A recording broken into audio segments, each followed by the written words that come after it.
நித்தமும் பாடுபட்டு உழைக்கும் யாவரும் ஓரினந்தா சத்திய வார்த்தை இத நமக்கு சொல்லுது மேதினந்தா நாம் எல்லாம் வேலை நிறுத்தோம் செஞ்ச ஆங்காது நாடு முழுதோ நாமின்றி என்ன நடக்கும் நம்ம கைதாண்டா ஓங்கி இருக்கும் அட அடிச்சாலும் குடிச்சாலும் அண்ணன் தம்பி நீயும் நானுண்டா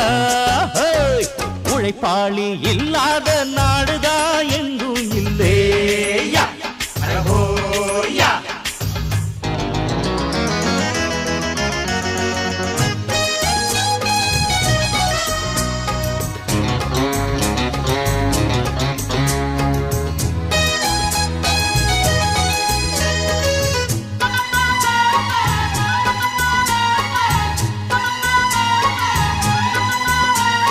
பணக்காரன் குடியேற